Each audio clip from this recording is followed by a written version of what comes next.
to your favorite program, Great Minds. I am a regular host, Chiaka Florence. On today's episode, we have a guest in the studio.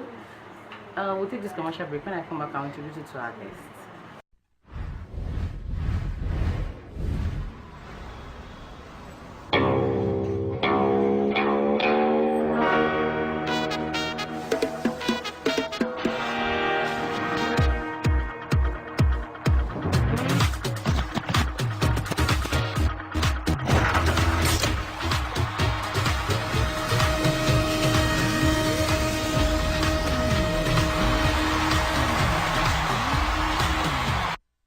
Welcome back. Here's from Ogeremo, Ogun State, the third child in the family of Mr. and Mrs. Kayode. He studied mass communication in the University of Lagos, a degree in BSc, MSc in mass communication. He's a great lecturer and is no other person than Mr. Jimi Kayode, popularly called Mr. Jimi K by his students. So you're welcome to the program. Welcome. So please, can you please tell us briefly about your background?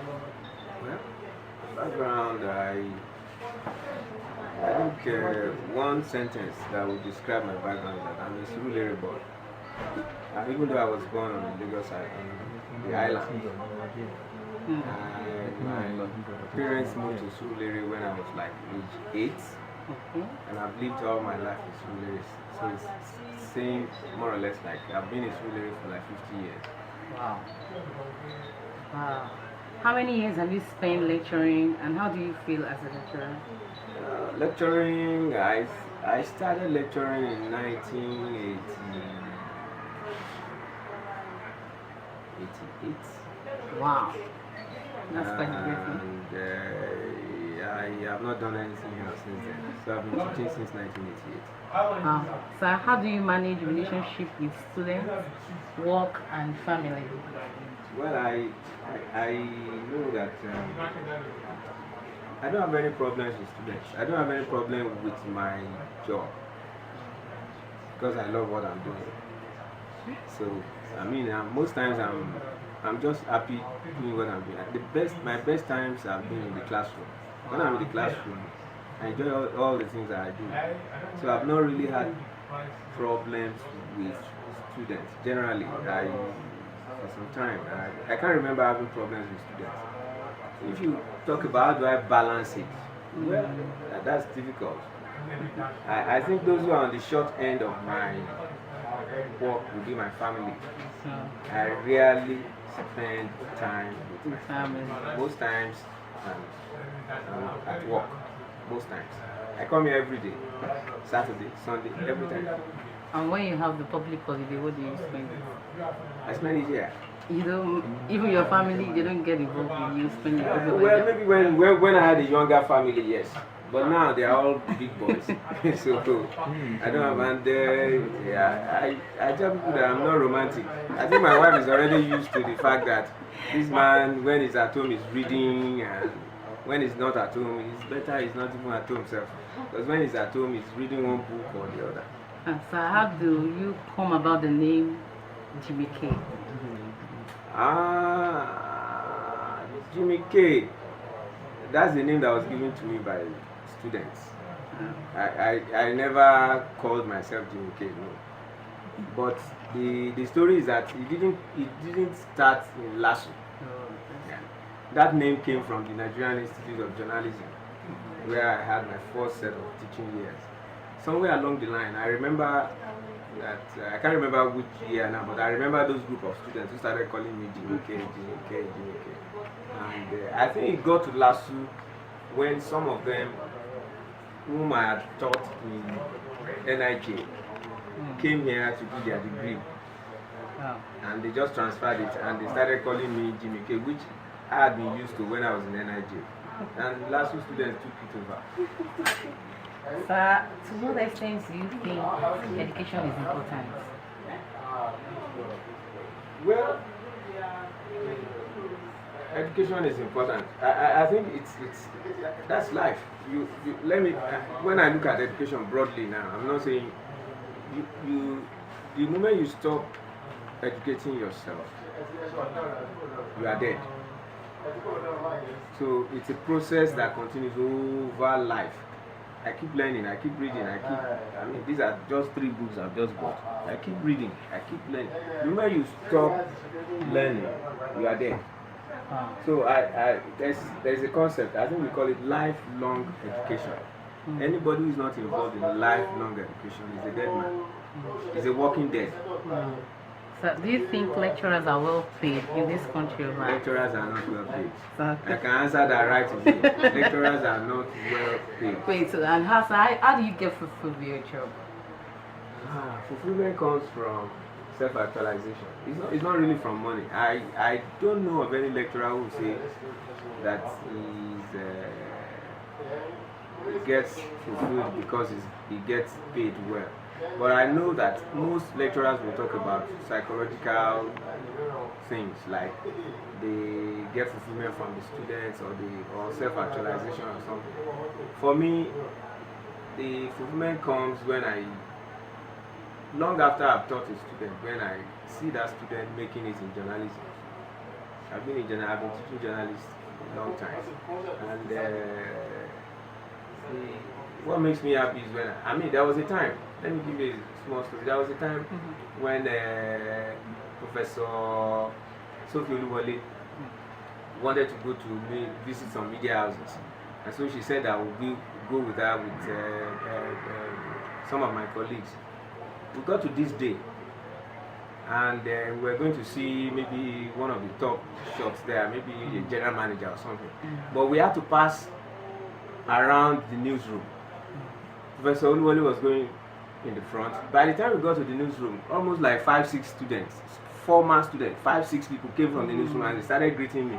And Professor Oluwole was, Jimi Kayode, you're so popular. And I said, all these people, I taught them maybe 10 years, 15 years back. That's what gives me fulfillment. And I boast everywhere I go that there's no newsroom in Nigeria, whether it is radio, TV or newspaper, that I will not find somebody I have taught. Wow. That newsroom does not exist. That's great. So that's the fulfillment. Fine. There is more to come your way. I know you don't want to miss the remaining part of this program. Stay tuned as we go for this commercial break.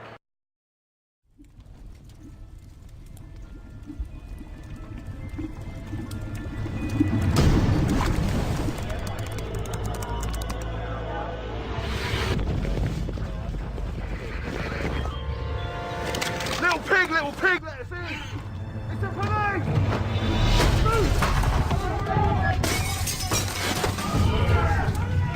The third little pig is now being taken into custody, so the spotlight is once again shone on the grey area of homeowners' rights to protect their properties. This isn't right. The 3 little pigs are the victims. Threw down 2 houses. You got what you did. But the pigs went too far. You've got every right to defend your property. Keep your chinny chins up, fellas. Boiling someone alive hardly constitutes reasonable force. Somebody is going to break the law and intrude on you. You can't protect yourself in your own home. A man's home is his castle. If someone tried to blow my house down, I'd do the same. I knew the wolf. There's no way he could have blown down those houses. He had asthma. But the wolf had asthma. So what's the truth about the pig's houses being blown down? Inside job.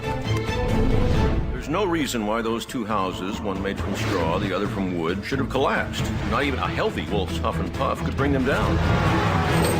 The 3 little pigs have confessed to conspiring to commit insurance fraud, framing the wolf in an attempt to cover their tracks. Their motive was financial, as they struggled to keep up with their mortgage repayments. Guilt. I can empathise with the pigs. I'm behind on my payments too. How could this have happened? I've lost everything.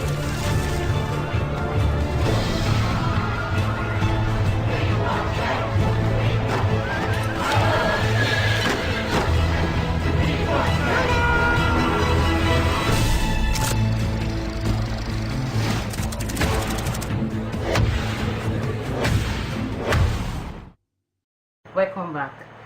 Sir, what's your take on the last ASU strike, and what is your opinion about the leaders in the educational sector?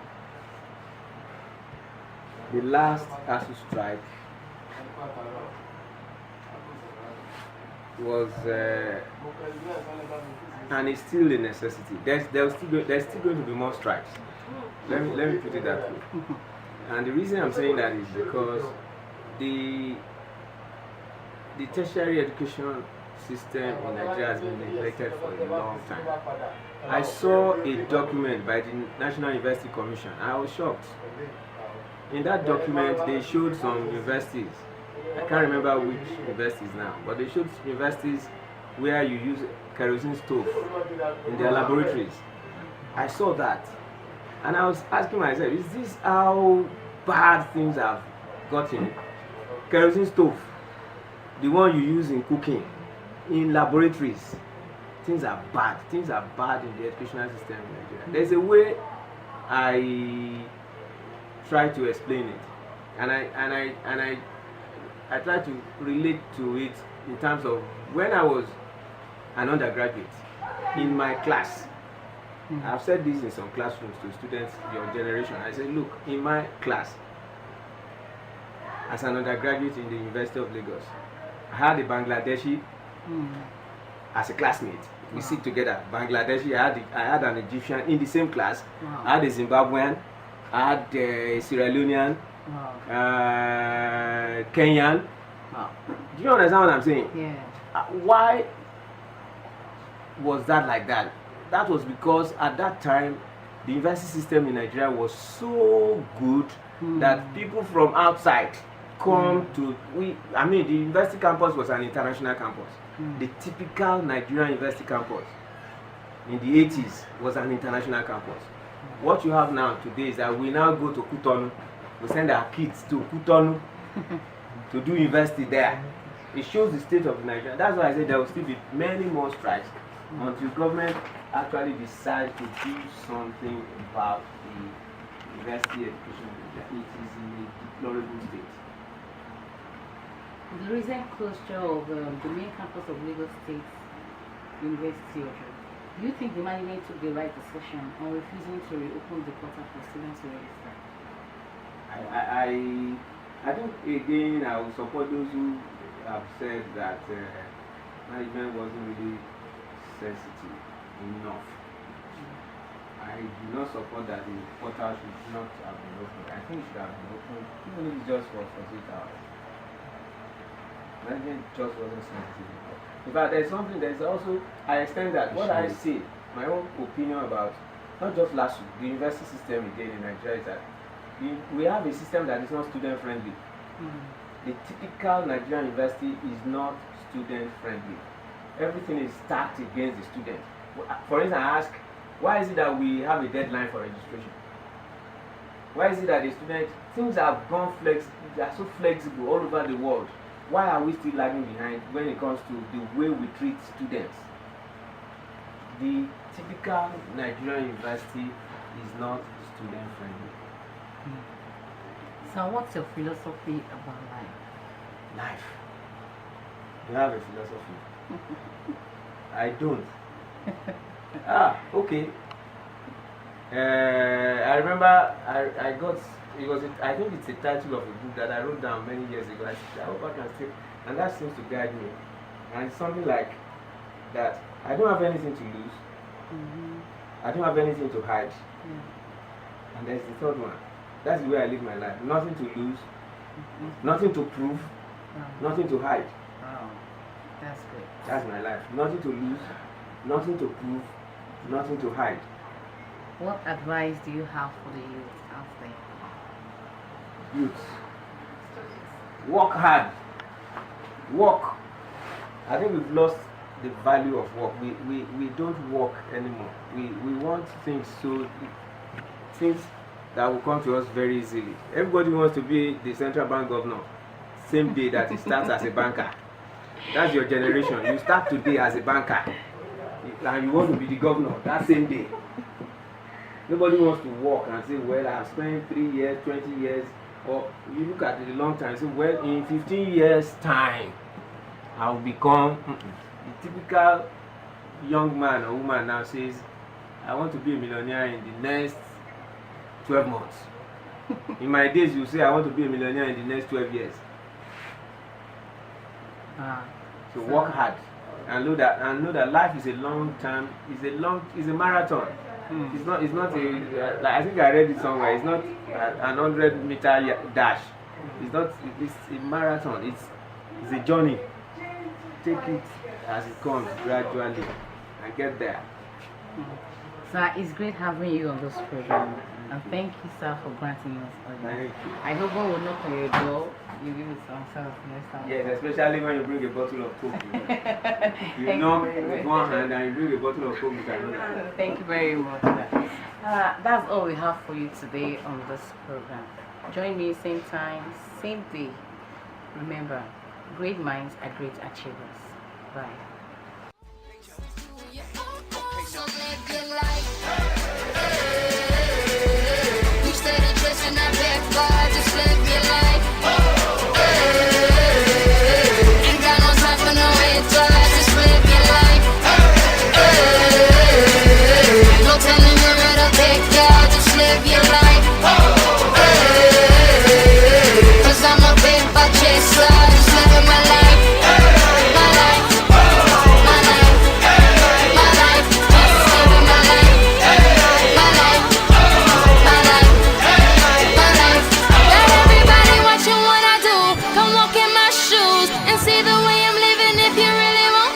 Got my mind on my money, and I'm not going away.